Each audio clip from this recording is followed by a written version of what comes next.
Bom, bom dia pessoal que está acompanhando essa primeira edição do CEPOP Convida do segundo semestre de 2021.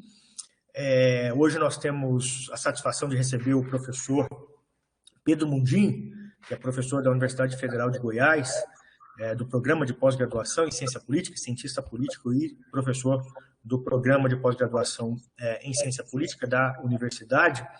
E o professor Pedro ele vai conversar com a gente hoje sobre um dos mais recentes trabalhos que ele desenvolveu, junto com os colegas Vladimir Gramacho, Mathieu Turgeon e Max Stabile, sobre o período da Covid, né?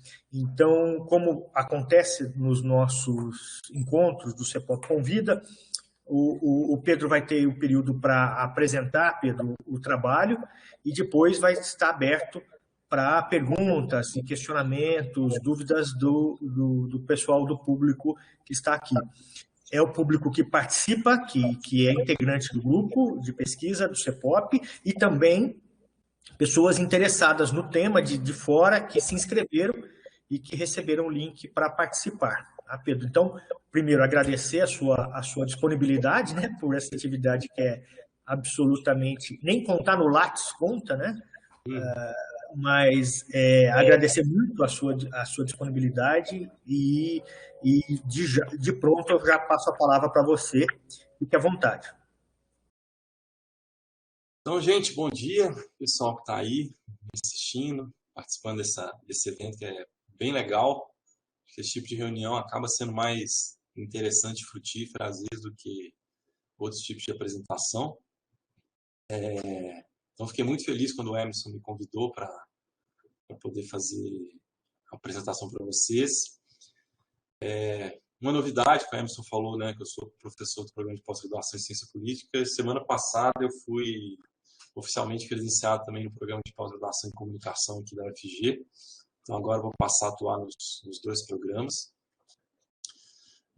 justamente porque são as duas áreas, né, que confluem com a minha formação e a minha atuação e as minhas pesquisas.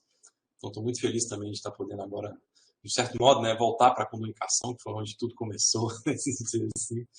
E esse trabalho, de fato, é de uma pesquisa que o Emerson, ele omitiu essa informação, mas ele também faz parte dela, não do artigo em si, né, mas da execução e elaboração dessa pesquisa, que foi a informação e pandemia, e eu não me lembro agora exatamente o nome da pesquisa, mas justamente para discutir essas questões de informação relacionadas à pandemia de Covid, que é uma pesquisa financiada, né, pela UNB e pelo IBEPAD, coordenada pelo Vladimir, né? Mas aí depois que a gente elaborou o questionário, aplicou as entrevistas, né, que foram um painel com 2 ondas, a gente começou a produzir uma série de artigos, né, cada um produzindo alguma coisa, né, que teria mais a ver com a sua área de atuação, né, ou interesse, né? Então os artigos estão saindo a partir desde o ano passado, né? Então esse é o mais novo, vamos dizer assim, que a gente acabou de produzir. Foi mais capitaneado por mim, assim, em grande medida, mas também contou com a colaboração dos demais colegas. Já é um artigo que a gente já submeteu para avaliação, né, numa revista, não tem resposta ainda se vai ser aceito, não vai ser aceito, enfim. Mas é um artigo que deu muito trabalho, mas também deu muita satisfação, né? Deu muito trabalho porque a ideia inicial não tinha nada a ver com isso que eu estou apresentando para vocês. Na verdade, a ideia inicial era um artigo sobre o impacto, né, das medidas de exposição a diferentes tipos de meios de comunicação, né, sobre a popularidade presidencial, que seguiu uma linha argumentativa, que eu cheguei a escrever esse artigo justamente com a ex-orientanda minha, a Gleice May, e aí quando passou para os pareceristas, né, iniciais, o Vladimir e o Mathieu, eles deram bomba no meu artigo. Então eu tive que mudar completamente a linha argumentativa, e nas conversas que a gente teve, né, posteriormente em relação às análises que eu estava fazendo, eles tinham dado essa sugestão, né, de falar sobre exposição seletiva, que é um tema, né, que assim, que tem muita literatura nos Estados Unidos, como quase tudo, né, se a gente vai fazer um levantamento bibliográfico inicialmente de interesse de pesquisa, quando a gente começa a observar produção que é feita fora do Brasil sobre diversos temas, a gente sempre vai encontrar muita coisa, né? Então é difícil a gente não encontrar algo que já foi produzido fora daqui. E aí não estou nem dizendo que a gente aqui não produz coisas interessantes, mas é porque, enfim, a produção na área de comunicação política ela é constante e ela é muito intensa, né? Então a gente sempre vai encontrar algum trabalho que tenha discutido alguma coisa próxima daquilo que a gente tem interesse em pesquisar, né? Não só comunicação política, né? Mas também opinião pública, né? Então essa literatura sobre exposição seletiva, ela surge, ela é antiga, né? Acho que eu posso até passar o próximo slide, né? Ela surge, se a gente for pegar inicialmente, né? Primeiro eu vou definir o que eu estou chamando de exposição seletiva. É um conceito muito simples, né? Seleção de meios de comunicação que correspondem às suas crenças e predisposições, né? E aí, assim, de um certo modo, a grande expoente dessa discussão nos últimos anos é a Natalie Stroud, né? Tem muitos trabalhos feitos sobre isso. Na verdade, ela, de um certo modo, ela fez o doutorado dela sobre esse tema, né, exposição seletiva, e depois produziu muita coisa sobre isso. E, naturalmente, nos anos 2000, até mais ou menos os anos mais recentes, né, muita coisa foi produzida a respeito disso, justamente porque essa questão da exposição seletiva ela tem consequências políticas que a gente está observando hoje, né? E aí eu vou falar um pouquinho mais sobre isso mais para frente. Tá? E aí, assim, eu disse que não era um tema novo, porque justamente quando a gente pega, por exemplo, né, a teoria dos efeitos limitados, lá nos anos 40, né, basicamente o que eles estão mostrando é que os efeitos limitados ocorrem, entre outras razões, justamente por causa de exposição seletiva, né, que é justamente as pessoas acompanhando ou, vamos dizer assim, consumindo os meios de comunicação, meios de informação que geralmente têm uma certa congruência, né, com aquilo que elas já pensam politicamente.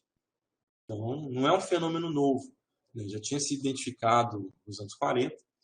Né? Depois, a partir disso, não apenas na área de ciência política, comunicação política, sociologia, etc., os estudos que foram feitos posteriormente sobre isso, entre 1940 e 1970, também muitos na área de psicologia, né? Porque essa ideia de exposição seletiva ela não se restringe apenas à dimensão política.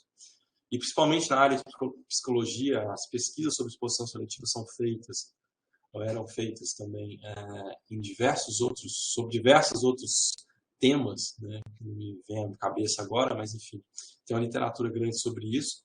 Mas sempre que esses estudos eram feitos nesse período, tá, alguns confirmavam que essa exposição seletiva era de fato frequente e recorrente, outros mostravam que não.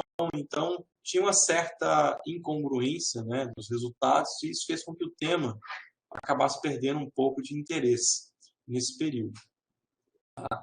Um segundo ponto, né, que acabou gerando também, talvez, esse efeito, ou esses resultados incongruentes, é quando a gente pega o sistema midiático, ou o mercado midiático desse período, né, e aí, para usar um termo que o Pryor usa naquele livro importante que ele escreveu, era um mercado de mídia muito ineficiente. Ineficiente no sentido que tinha muito pouca oferta, né, de meios de informação política para os nichos. Né? Geralmente eram as 3 grandes redes de televisão, os principais veículos, os principais jornais, e aquilo ali a gente vê na literatura, né, como é que a maior parte dos produtos eram mais voltados para o eleitor, vamos dizer assim, para o eleitor mediano, né, do que para os eleitores periféricos, ou os eleitores que estariam na margem. Né? Então, a gente vê um movimento já durante o século XX, né, de você deixar de ser uma imprensa partidária, por exemplo, para ser uma imprensa mais com aqueles valores jornalísticos de objetividade, etc. Né? E aquilo ali também tem uma explicação comercial que tornou, obviamente, o mercado midiático, nesse sentido, ineficiente. Tá? E, por fim, né, um efeito prático disso que a gente observa é justamente nas pesquisas, né, de opinião que tentam medir ideologia, a gente observa claramente, né, ao longo do século XX, um movimento que antes era de mais polarização esquerda-direita, liberais conservadores, né, no sentido político norte-americano. Né? E aí, aquele momento que você tinha uma distribuição bimodal, ela vai mais se tornando unimodal, tá? Mesmo que no parlamento ela continue bimodal, né? Mas, enfim, até mais ou menos na década de 80, foi esse o movimento que se observava, né, do ponto de vista ideológico no contexto norte-americano.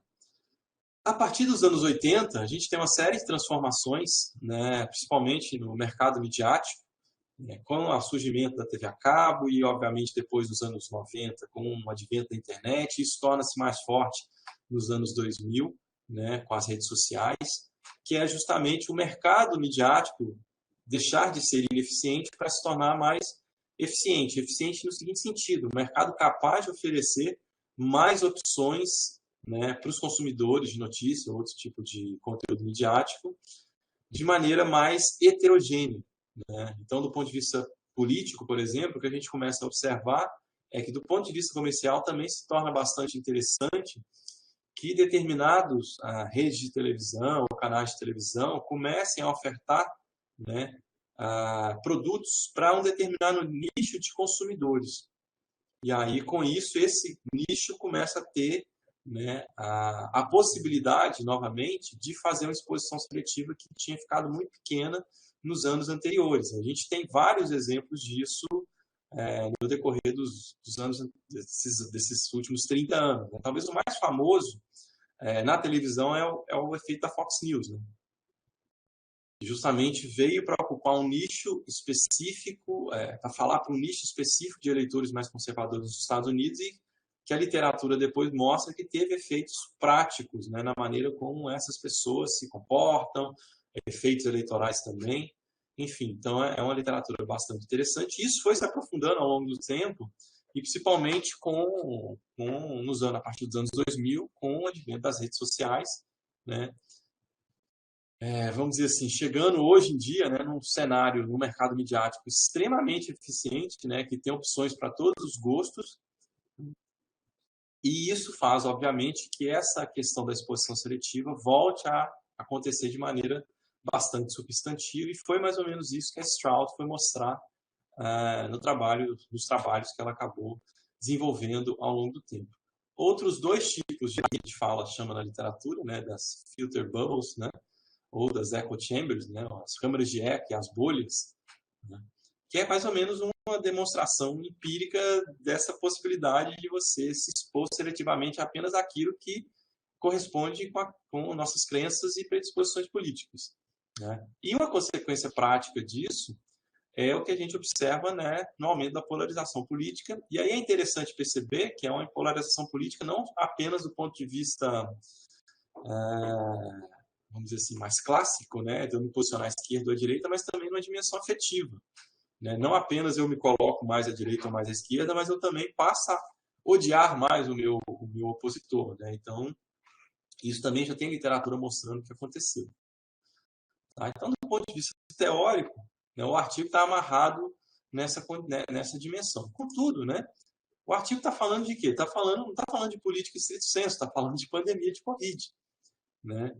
E aí a pergunta que fica né, quer dizer, para eu poder falar de exposição seletiva e um efeito disso do ponto de vista, se pegando a literatura que fala tem uma dimensão de saúde pública, que em tese, né, se a gente pegar ipsis a ideia que o Estado vai se guiar mais por evidências do que por outros tipos de convicção político-ideológica na aplicação de suas políticas, principalmente um período tão crítico, né, que é uma pandemia, que já dura quase mais de 2 anos, né?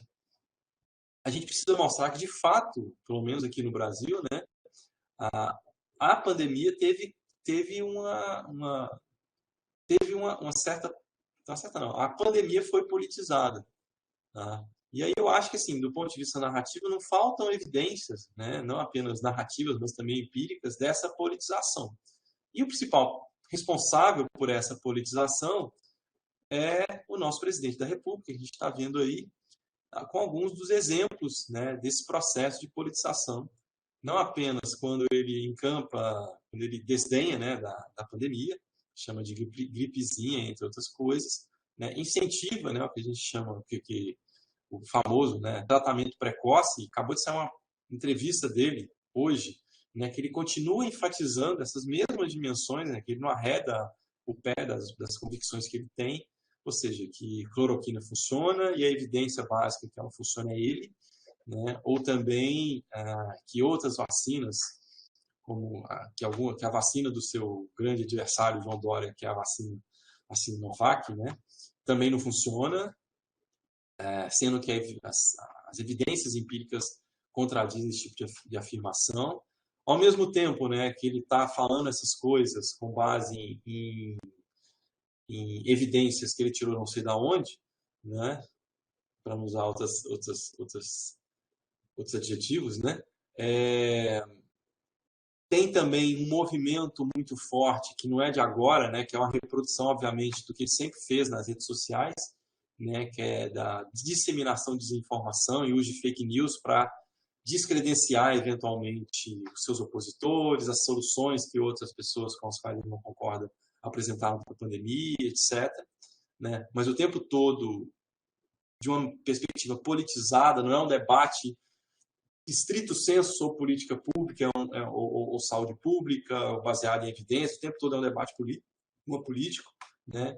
E, de um certo modo, a última evidência, né, de que teve essa politização, né, justamente as 4 trocas de ministro no Ministério da Saúde, sendo que o primeiro saiu porque não concordava com as perspectivas que o presidente apresentava, o segundo então foi demitido, o segundo percebeu que se ele tentasse trabalhar com base em dimensões mais criteriosas, respaldadas pela ciência, a coisa também não ia para frente, então pediu o boné em menos de um mês. Entrou lá um general que era, obviamente, um pau-mandado e implementou todas essas políticas que o presidente queria. A gente está vendo resultados desastrosos que isso foi, apesar do presidente acreditar que não, né?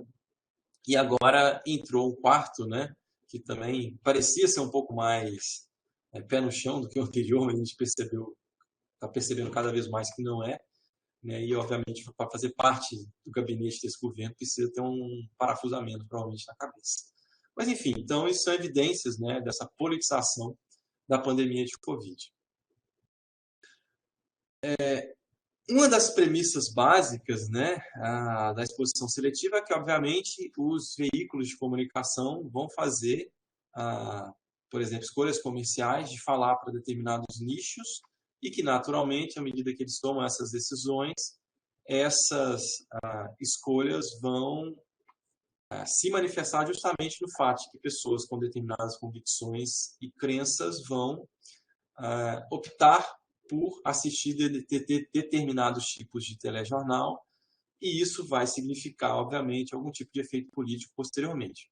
O efeito político não é um efeito no comportamento, seja político ou de outra sorte, posteriormente. Tá? No caso específico desse trabalho e da pesquisa, né, a gente perguntou para as pessoas a frequência com que elas obtinham informação sobre a pandemia de Covid no Jornal Nacional e também no Jornal da Record, tá? Para justamente depois tentar fazer um cruzamento disso com a aprovação do presidente e algumas outras variáveis, tá, em pesquisas, mas também para justamente identificar, né, o fato, se de fato pessoas mais alinhadas ao presidente ou ao partido do presidente faziam essas escolhas deliberadas, né? Então, se um eleitor do Bolsonaro, alguém que avaliava o Bolsonaro de maneira mais positiva, ou alguém que manifestava uma clara preferência partidária pelo partido do presidente, mesmo que ele hoje em dia não tenha um partido de fato, né? Se ele tinha maior probabilidade ou não de assistir o Jornal da Record e, eventualmente, menos probabilidade de assistir o Jornal Nacional e, obviamente, o mesmo valendo para outros tipos de preferência partidária ou nenhum tipo de preferência partidária, ou seja, se essas pessoas teriam mais predisposição para consumir ou se expor mais, buscar mais informação sobre a pandemia no Jornal Nacional. E, claro, do ponto de vista da teoria da exposição seletiva, uma das premissas básicas também era que a cobertura desses dois jornais em relação ao próprio tema que foi politizado, né, seria diferente. Então, antes de qualquer tipo de cruzamento de dados para tentar investigar disposição seletiva, né, a gente precisava demonstrar que a cobertura desses veículos foi diferente em relação à pandemia. Tá? A gente já tinha evidências de trabalhos anteriores mostrando que o Jornal da Record tinha um tipo de cobertura diferente do Jornal Nacional em relação ao Jair Bolsonaro, e isso, obviamente, encontra respaldo em duas dimensões. Tá? Um alinhamento do Jornal da Record, da Rede Record de televisão, ao Jair Bolsonaro, ao presidente Jair Bolsonaro, e, naturalmente, também entender que o público consumidor pelo qual o Jornal da Record, de um certo modo, mira sempre, né, ou está mais vinculado, é um público evangélico, e esse público evangélico, na última eleição, teve um alinhamento, como tem até hoje, apesar de não tão forte mais, né, com o presidente Jair Bolsonaro. Tá? Então, a primeira, assim, uma coisa que a gente precisou executar foi uma análise de conteúdo, tá, da cobertura desses dois veículos no ano de 2020, né, que foi o ano em que a pesquisa foi produzida. Tá? Aí aqui um primeiro recorte, porque essa discussão sobre, depois a gente vai discutir, né, vai mostrar sobre valências, né, era uma discussão bastante, vamos dizer assim, acalorada, dependendo dos círculos onde ela estava ocorrendo. E claro que você analisar uma matéria, né, e aí foi uma decisão deliberada minha, né, de algo que eu já vinha refletindo há muito tempo, analisar uma matéria de jornal de 5, 3, 4 minutos acabava sendo um pouco, muitas vezes colocaria muitas dificuldades da gente conseguir, de fato, destrinchar, né, se era uma matéria positiva, negativa ou neutra, e inclusive, né, não apenas isso, mas naquele período pré-análise de conteúdo, né, que é justamente treinar as codificadoras que vão executar essa análise e elas alcançarem um índice, né, de confiabilidade adequado para que a gente pudesse realizar a análise completa. E aí uma das coisas que eu pensei foi, claro que foi uma aposta, né, mas enfim, foi assim, olha, para que servem as sonoras, as passagens, né, numa matéria jornalística, ou mesmo as aspas numa reportagem de jornal impresso ou de uma revista, né? Basicamente, são jornalistas utilizando fontes para dar respaldo, de um certo modo, aos pontos de vista que eles estavam querendo apresentar na matéria. Então, naturalmente, eu pensei assim, uma matéria que fosse mais crítica, naturalmente, ela vai ter mais ou uma passagem ou sonoras, principalmente sonoras, né, de pessoas que se colocam muito mais de um ponto de vista crítico do que a favor, né? Sei lá, 2-1, 3-1, 4-2, enfim, isso aí era algo que depois a gente ia verificar, né? Mas era muito mais fácil, então, você analisar uma sonora, uma passagem de 15, 30 segundos do que uma matéria de 6 minutos. E a partir dali eu conseguiria derivar, né, em cada uma dessas matérias o nível de posicionamento político delas em relação, né, à maneira como elas estavam retratando, né, a atuação do governo federal e do presidente da República em relação à pandemia de Covid. Então, assim, a escolha por conteúdos sonoros, passagens, leituras de texto, né, foram essas. E a leitura de texto é justamente, por exemplo, quando o Bonner ou a Renata liam algum tipo de declaração ou completavam alguma informação na matéria, fazendo uma leitura de alguma informação sobre a pandemia. Tá? Porque isso tinha muito também. Né? Então, a escolha foi essa.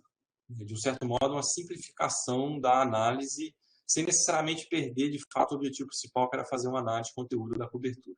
E um segundo ponto, que é importante ressaltar, como tinha um recorte bastante específico esse artigo, então não era uma análise de conteúdo sobre tudo que o jornal publicou em relação ao governo federal e ao presidente. Não, era só especificamente sobre pandemia.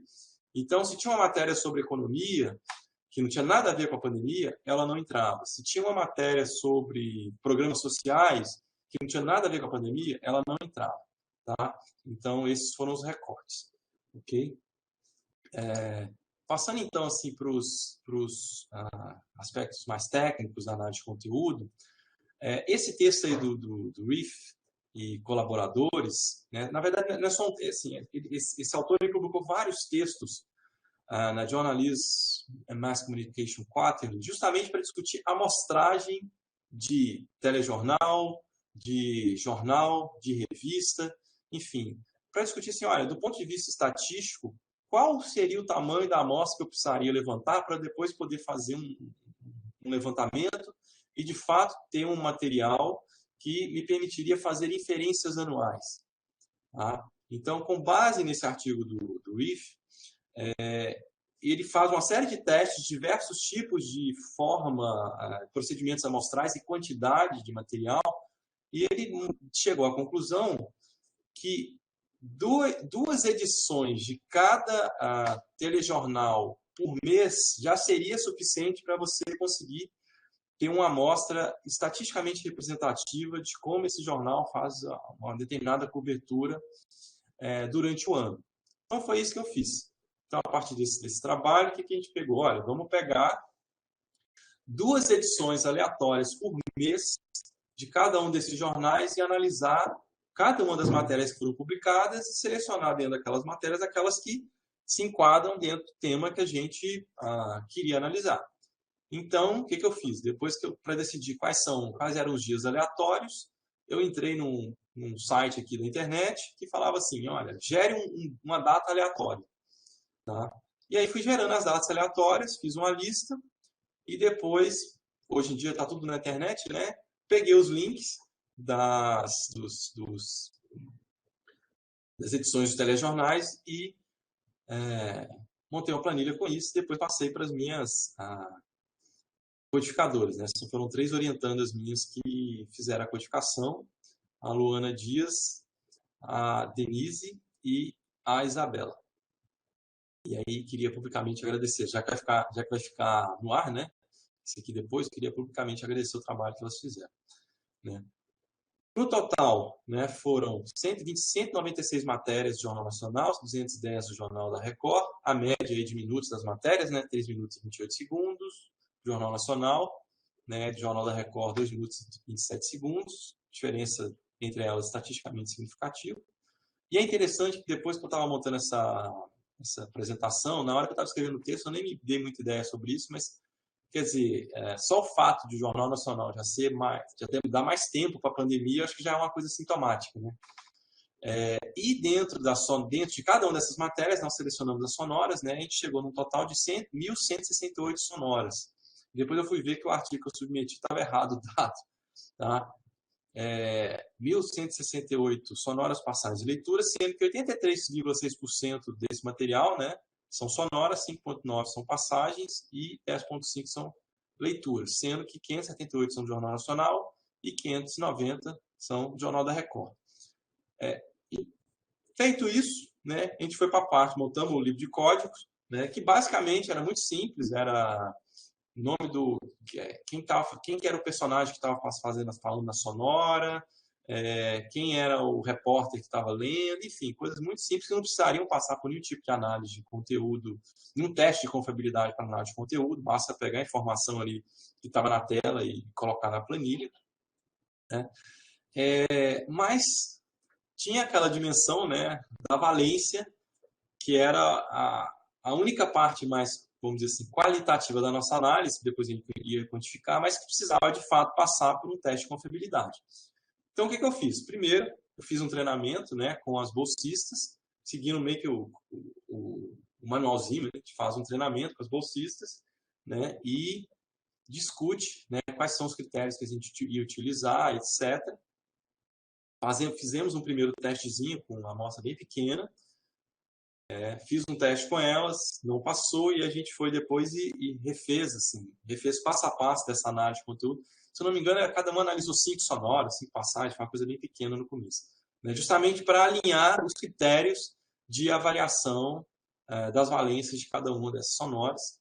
E depois que a gente fez essa reunião, né, e eu senti confiança que elas estavam bem treinadas, né, que estavam bem ajustadas, falei, agora nós vamos pegar, eu não lembro exatamente, mas eu sei que deu 17% da amostra, não lembro exatamente o N, mas deu 17% da amostra, e vocês vão analisar as 3 separadas, né, esse material, e depois a gente faz um teste de confiabilidade. E aí, felizmente, depois que elas me mandaram a análise que elas fizeram, passou no teste de confiabilidade, né, do Alpha de Krippendorf com 878. O Alpha de Krippendorf ele é mais chato, né, do que outros testes, porque ele é mais exigente. Quem lê lá o texto do esqueci o nome dele, mas o segundo Krippendorf, né, discutindo justamente o teste, vai ver que ele compara com outros, né, tipo capa de Coe, etc. E vai mostrar justamente que ele é melhor, mas também ele tem um critério mais rigoroso. Então, o Alpha de Krippendorf, para você realmente poder utilizá-lo sem nenhum tipo de problema, ele tem que ser maior que 0,8, né? Ele vai de 0 a 0,8, a 1. Né? Então, ele tem que ser maior de 0,8. Os outros testes, as pessoas geralmente aceitam valores um pouco menores do que isso. Mas, felizmente, passou. Né? Então, seguimos em frente com essa análise. E o que a gente observou, né, como resultado, não sei se está bom para vocês verem aí, é que, mesmo que a maior parte, né, do material que a gente analisou seja neutro, né, a gente observou, sim, uma diferença estatisticamente significativa entre Jornal da Record e Jornal Nacional, principalmente porque o Jornal Nacional foi sempre mais negativo que o Jornal da Record. Quando a gente olha isso aqui, é quase 3 vezes mais negativo. E aí alguém pode perguntar, pô, mas só 10% a mais? Quer dizer, só 10, digo, por exemplo, aqui, negativo, né? 9,5 por 3,4. Muito pouca passagem negativa, né? E aí foi uma questão que os meus coautores me colocaram inicialmente, né? E aí eu gastei uma semana pensando sobre isso e falei assim, não, esse resultado ele não é ruim. Tá? E agora eu vou dizer por quê. Aqui essa diferença que eu fiz é porque é o seguinte, né? Aqui é a amostra completa, aqui a gente vê março a dezembro e março a outubro. Por quê? Porque a amostra completa pega dezembro e janeiro. Dezembro e janeiro, quando você olha as matérias sobre Covid, por exemplo, ela não tinha nenhum caso aqui no Brasil. Então, basicamente, eram relatos de fora. Então, ali não vai ter nenhuma negatividade mesmo, isso é tudo neutro. Né? Março é quando a Covid chega, né? E começa realmente a coisa a esquentar. Né? A diferença de março a dezembro é que quando a gente pega os dados de Covid no Brasil, a gente percebe que o período crítico mesmo foi março a outubro. Né? Que você tem aquela primeira grande onda de casos, depois começa a cair. Né? A partir de novembro e dezembro, tem aquela relaxada que o pessoal dá para ter a segunda onda mais forte ainda a partir de fevereiro. Né? Então, eu só fiz essa distinção aqui para a gente ver se tinha alguma diferença, mas o que importa mesmo, né, é principalmente aqui da amostra completa. E aí, assim, para responder essas perguntas, as diferenças foram pequenas, né? Primeira coisa, né? A gente considerou apenas as matérias relacionadas à pandemia de Covid. Tá? E aí eu fico imaginando que se a gente fosse entrar em outras searas, principalmente econômica ou de problemas sociais, era bem possível que a diferença ficasse mais substantiva. Por quê? Porque a cobertura da pandemia de Covid, muitas vezes, era o quê? É o pessoal ensinando a usar máscara, falando sobre o desenvolvimento de vacinas, às vezes não necessariamente de uma forma crítica ao governo, enfim. Tem uma dimensão ali que não necessariamente precisa implicar, né, em um conteúdo realmente crítico. Tem um dado muito interessante, que se a gente pega mensal, né, apesar de a gente não poder fazer grandes conjecturas a partir disso, por exemplo, quando era o Mandetta, foi uma cobertura muito positiva. Porque o tempo todo estava ele lá fazendo aquele período em que ele dava as informações, etc. Então assim, naquele período, por exemplo, o governo não foi criticado, o governo foi até de certo modo elogiado. Não o Jair Bolsonaro, mas o governo federal. E isso entrava na amostra. Tá? Um segundo ponto que é interessante, né, quando a gente faz uma revisão grande de literatura sobre viés midiático, o que a gente vai perceber, e tem estudos que fazem análises, não análise integrativa, não, aquela análise que depois pega todos os estudos e faz a estimação dos efeitos, dos valores estimados, etc. Me fugiu o nome agora. Né? Faz um teste estatístico, inclusive, para ver o tamanho do efeito, que o pessoal usa muito nas áreas de saúde. Mas tem um estudo sobre isso na área de comunicação política, em que os caras mostram especificamente o quê? Que o efeito, que o tamanho do viés midiático é muito pequeno, não é uma coisa gigantesca. você tem, mas enfim, não é uma variação muito robusta. Então, assim, do ponto de vista prático mesmo, salvo para veículos que sejam muito de nicho, tá? Talvez se eu incluísse, por exemplo, uma Jovem Pan, que quando ela tiver o telejornal dela, ali a gente vai ver um viés muito forte, né? Mas no caso do Jornal da Record, Jornal Nacional, não era de se esperar mesmo, antes até mesmo da análise, que esse viés fosse muito grande. Tá? Então, isso acaba não sendo um problema. Um segundo ponto, aí pegando carona num artigo que eu escrevi sobre cobertura da imprensa nas eleições, uma análise que não fui eu que implementei, mas enfim, que foi bem feita, é quando você pega lá, né, a cobertura dos 3 maiores jornais impressos do Brasil, você percebe que tem viés, mas não é um viés absurdamente grande, tá? Salvo um ou outro momento, uma ou outra eleição. E esse viés extremamente grande, ele ocorre principalmente na parte opinativa, e não na parte informativa. Tá? E é interessante perceber que esses jornais, ao contrário de jornais impressos, que têm as colunas, que têm os editoriais, etc., em grande medida, um telejornal no Brasil é um telejornal informativo. Então, também não era de se esperar, de fato, a gente observar um viés muito grande nesses veículos. Contudo, né, o Jornal da Record, só para dar um exemplo, né, em comparação com o Jornal Nacional, ele tem, não sei se eu poderia chamar de coluna aquilo, né, e não sei se ainda tem, mas em 2000 isso aparecia, uma coluna, né, um comentário do Augusto Nunes, que todo mundo sabe quem é um árduo defensor, tanto do presidente Jair Bolsonaro, quanto do governo dele, quanto dessas medidas translocadas de combate à Covid. Né? E ele foi, na nossa amostra, o terceiro ator que mais apareceu no Jornal da Record depois dos apresentadores. Tá? Então, se a gente fizesse uma amostra, talvez trabalhasse com uma amostra mensal, né, a gente provavelmente ia observar que ele ia aparecer muito mais, que ele ia aparecer com muito mais frequência, ter um N muito maior.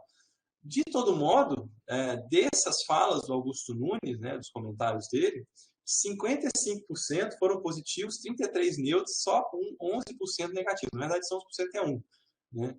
Que eu lembro, na hora que estava fazendo, que a gente foi comentar essa análise de conteúdo, a gente achou até surpreso. Né? E o que era essa negatividade? Foi quando ele fez um comentário vinculado à economia. Não tinha nada a ver com a pandemia de Covid. Tá? Mas ele pegou a pandemia para ilustrar algum ponto de alguma ação do governo em relação à pandemia, em que ele fez uma crítica, agora eu não me lembro qual era. Tá? E, de fato, por fim, né, como é uma amostra anual, ela pode não ter muito bem captado essas flutuações ao longo do tempo. Eu cheguei a fazer uma análise mensal, mas era uma flutuação, de fato, assim, a gente percebia que tinha uma certa tendência dentro daquilo que a gente esperava, né, o Jornal Nacional se distanciando do Jornal da Record, do ponto de vista de uma cobertura mais negativa, principalmente nos meses críticos. Só que, como foi uma amostra pensada para o ano, né, quando você começa a ir demais para o mês, a gente sabe lá que o erro explode, então começa a ficar uma análise muito, muito frágil do ponto de vista estatístico, aí eu decidi trabalhar só com a questão anual mesmo. Tá? Então, por esses 4 motivos, que eu argumento lá, enfim, olha, não, na verdade, essa diferença de cobertura ela foi mais substantiva do que a gente pode imaginar, né? Quando você vê um telejornal, o Jornal Nacional no caso, sendo mais crítico que o Jornal da Record. Tá? Então, passando, né, agora para a parte das hipóteses de pesquisa, feito toda essa análise da teoria e depois dessa análise do conteúdo, né, que a gente apresentou as hipóteses de pesquisa, a hipótese 1, né, que a exposição ao Jornal Nacional é menor entre cidadãos com predisposições atitudinais positivas em relação ao presidente Bolsonaro e maior entre os que têm predisposições negativas. Tá? E no segundo, né, a exposição ao Jornal da Record é maior entre cidadãos com predisposições atitudinais positivas em relação ao presidente Bolsonaro e menor entre os que têm predisposições negativas. Tá? Os dados, então, agora que eu lembrei o nome da pesquisa, pesquisa Informação e Epidemia de Covid, né, CPS, UNB e IBPAD. O tamanho da amostra foi um N de 2.771 pessoas, painel online, tá? Então foi aplicado pela internet. E o campo da pesquisa, 23 de setembro, a 2 de outubro de 2020. A variável dependente, né, frequência com que se formava sob pandemia de Covid-19, em escala de 1 a 5, que é de nunca a muito frequentemente. Tá? Jornal Nacional, a média de 3,18, um desvio padrão de 1,5. Jornal da Record, 2,82, desvio padrão de 1,4. Diferenças estatisticamente significativas. E as variáveis explicativas, como a gente estava trabalhando com variável com dimensão atitudinal, né, então a gente decidiu utilizar preferência partidária. Tá um prof aqui, mas é pref. Tá? Que tinha uma pergunta no survey, né, que a gente falava, qual é o seu partido preferido?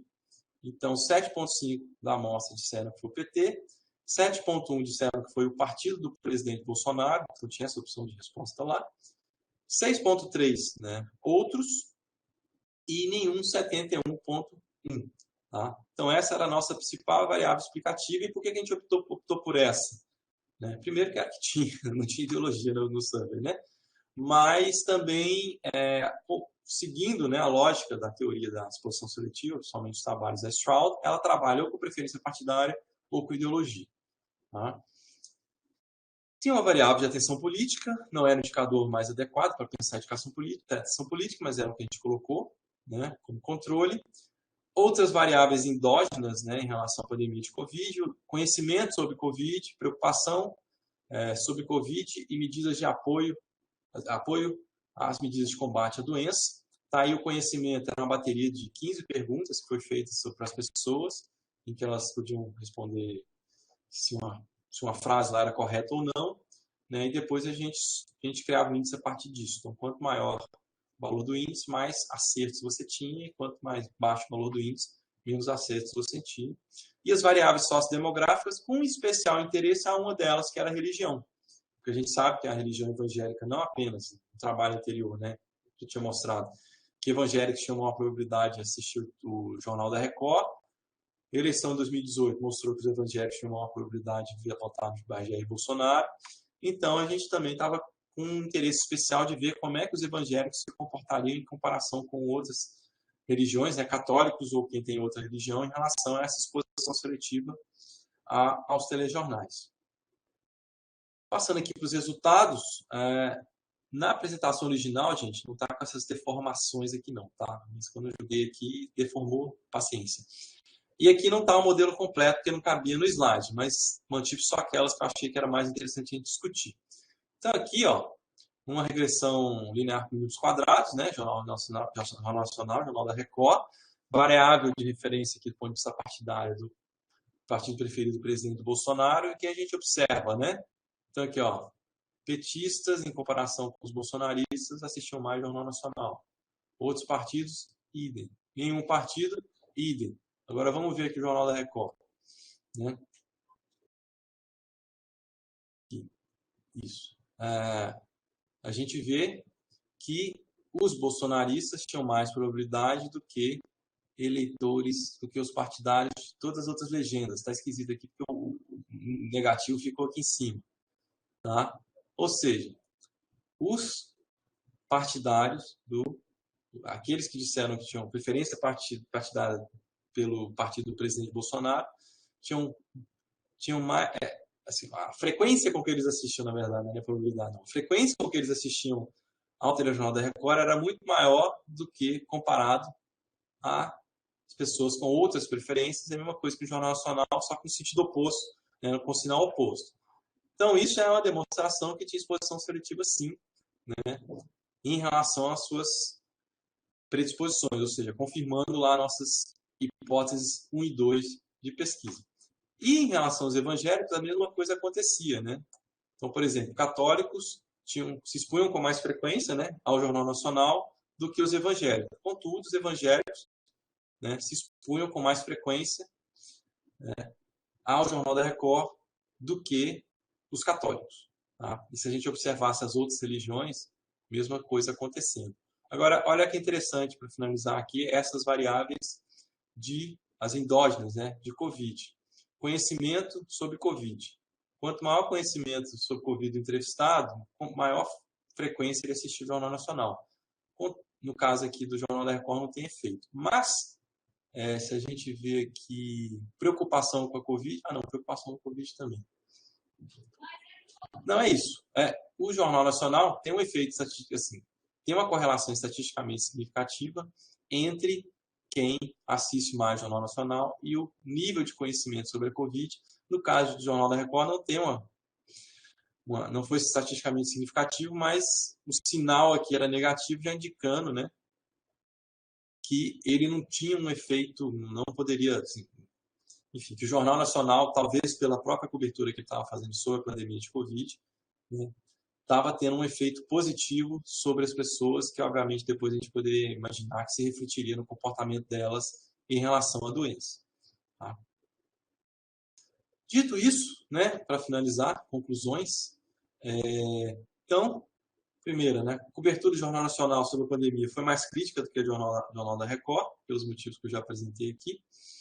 Preferência partidária e religião são preditores importantes dos hábitos de consumo de mídia no Brasil. Tá? E por que isso numa pandemia é importante? Entre outras razões, porque se um telejornal está sendo mais crítico em relação às políticas públicas apresentadas pelo presidente da República, e essas políticas públicas de combate à pandemia tendem a não corroborar, né, ou tendem a ir de encontro ao que a ciência ou outras organizações científicas ou outros países que tiveram ações mais ponderadas em relação à pandemia estavam seguindo, significa, né, que pessoas que assistem um telejornal que tendem a ser menos críticos em relação à maneira como o presidente da República e o governo federal aqui no Brasil estava conduzindo o combate à doença, poderiam estar se colocando mais em risco. Né? Acreditar que a cloroquina poderia salvá-los caso eles ficassem doentes, rejeitar determinado tipo de vacina, não usar máscara quando saísse, não se importasse em fazer aglomeração, etc. Ou seja, essa exposição seletiva especificamente, ela tinha um componente, um efeito prático muito importante, né, que às vezes vai ser até difícil da gente, em algum dia, mensurar. E, infelizmente, esse comportamento prático, quando ele dá errado, tende a levar à morte da pessoa, não tem outra saída. Né? E, por fim, né, uma outra coisa que a gente pode ter observado, ou poderia ser uma certa sinalização, né, dessa exposição seletiva, é justamente um aumento da polarização, ao menos no sentido da polarização afetiva, como eu já comentei anteriormente, né, como já mostraram, né, o Weingart e o Westwood, que aconteceu nos Estados Unidos. Tá? Então, isso significa que cada vez mais esses polos estão se formando, e mesmo que, eventualmente, hoje em dia, os bolsonaristas sejam muito menores do que em 2018, né, os bolsonaristas são aqueles que odeiam ainda mais os seus inimigos, os seus opositores, melhor dizendo, e, ao mesmo tempo, também alguns opositores dos bolsonaristas vão passar a odiá-los cada vez mais. E, de um certo modo, para a convivência democrática, isso acaba não sendo uma boa coisa nem para um lado nem para o outro. É isso, gente. Obrigado aí pelo tempo. Eu acabei vendo que eu estiquei um pouco mais a apresentação porque eu acabei comentando um pouquinho mais detidamente assim, as coisas que eu tinha para falar em relação à pesquisa e não sei se isso foi bom ou se foi ruim. Tudo bem. É isso. Não. Foi ótimo, Pedro. Foi bom porque, primeiro, é um trabalho que reúne duas metodologias, né? Então tem a análise de conteúdo dos telejornais e a pesquisa de survey. Né? Então foi bacana porque você mostra uma possibilidade de reunir diferentes metodologias no mesmo trabalho. E foi muito bacana. Muito obrigado pela sua participação aqui e a apresentação. Como é que eu paro a apresentação aqui? Como a gente sempre faz, eu vou abrir então para as pessoas que tiverem perguntas, podem fazer ali pelo chat, ou podem levantar a mão e Pedro novamente. Vou deixar a palavra aberta, Pedro, para suas despedidas, mas aproveitar para te agradecer e avisar o pessoal do grupo que a gente volta a se reunir na semana que vem, na sexta que vem, tá? E Pedro, a palavra é tua. Só agradecer também o convite, foi uma conversa bem legal. Gostei muito de poder fazer essa apresentação, porque depois eu tenho que fazer ela de novo. Fazer no simpósio lá do CPS, é até bom que agora lá eu tenho certeza que eu não vou ter meia hora para ficar falando aqui. Então vai ser bom para ajustar. Mas enfim, é isso, cara. Tô à disposição para outras vezes aqui. Acho esse tipo, como eu falei, esse tipo de conversa ela é interessante porque bem direcionado, enfim, então acaba sendo muito, muito mais frutífero. É o tanto de coisa que eu peguei aqui do Valnides, eu nem sabia, entendeu?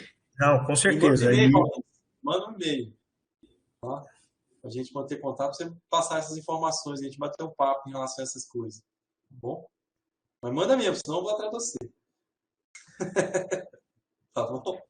Esse é um dos objetivos, com certeza. E tenha certeza que você vai ser convidado novamente, Pedro, para conversar com o pessoal aqui.